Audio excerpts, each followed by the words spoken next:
the Director of Enterprise Affairs and Finance at the OECD in Paris.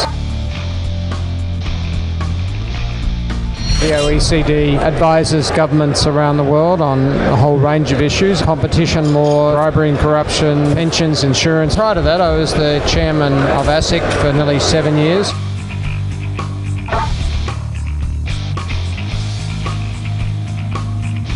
Before that, I was at Société Générale for 30 years, and in the last decade I was the global head of securitization, global head of securitization, global head of securitization, global head of securitization, so working on Wall Street. What you see emerging at the moment, I think, is going to be a lot of challenges to existing cryptocurrencies, and I think it's going to happen much quicker than maybe we see at the moment. Other alternative cryptocurrencies that are obviously much safer, issued by the state, or they're not issued by the state, issued backed by real assets. What I have an issue with is a non-fiat cryptocurrency. Dollar, so crypto, sterling, euro, yen, they're all fine.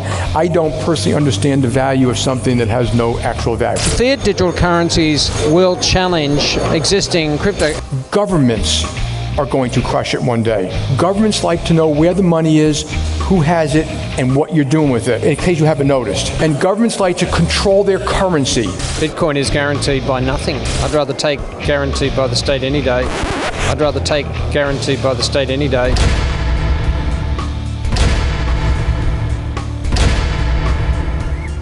I'd rather take guaranteed by the state any day. I'd rather take guaranteed by the state any day. I want to talk more about what's going on in Cyprus. A tax on bank deposits. Could it happen here? Could Congress pass a law and the president sign it that says your bank account is going to be taxed 5% or whatever? They could do that, couldn't they? Yes, they could. Nothing to stop them. Yes, they could, because the people who have more than $100,000 in the bank are targets for any government that's looking for money to shore up its own inability to manage its finance. Well, in the case of Cyprus, it's people with any money in the bank. You're going to have $10 and they're going to tax it. Correct. So the deposits are guaranteed. The deposits are insured, so that when you put $1 or €1 in the bank, you're going to get the dollar or the euro back. But not in Cyprus. They've breached that principle. Correct. Apparently they will breach the principle, because they, just like the American Congress, think they can write any law and regulate any behavior and change any law. They don't abide basic principles.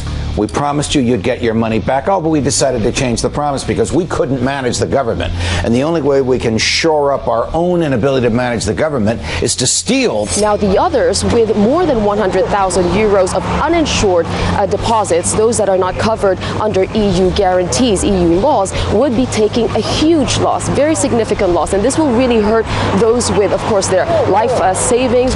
They have stolen our money. We are working for 60 years, 70 years or more. If government wants to take time, the reach of government is extraordinary. Basically, no one can escape, really.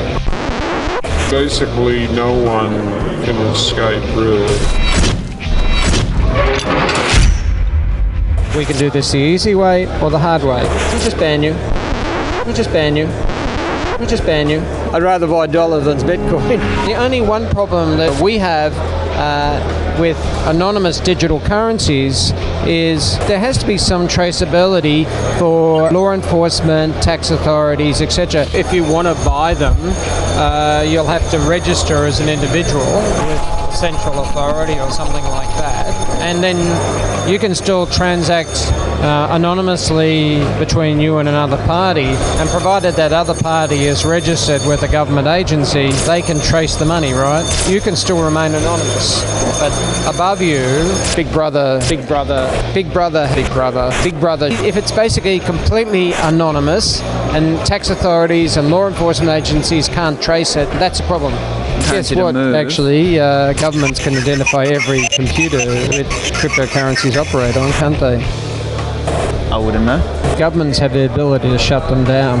Either you change or you'll get shut down. Either you change or you'll get shut down. A government may go, We'll just ban you. Or Deal we'll with, impose regulation that is so heavy that you'll get suffocated. How do you go about shutting down a decentralized system like that? The people who actually use those decentralized systems are actually pretty largely based in G20 countries. And if G20 countries come to an agreement that something should be done, it doesn't matter where the location of these are, if they say to their citizens, that's it, they can actually make sure that that's it. It's actually a very small world. It's so interconnected, and the reach of government is extraordinary. If they want to stop things, they can, right? If they want to divert the resources to things, they can. But basically, no one can escape, really. Basically, no one can escape, really. It's a warning, actually. There's actually nowhere to hide. Next crisis probably would be a cyber attack. The one that everyone is most worried about is a pandemic, some sort of health pandemic, if you want a real black swan event. You know, like the Black Death. We haven't had one for a while, right? Yeah. That's the sort of stuff we can't ignore. And basically, no one can escape, really. Basically, no one can escape. Why should you have a worry if you're trading currencies and you're not breaking any laws? Why should you worry that the tax authorities and law enforcement can, if there's a good reason why, they can trace the money, right?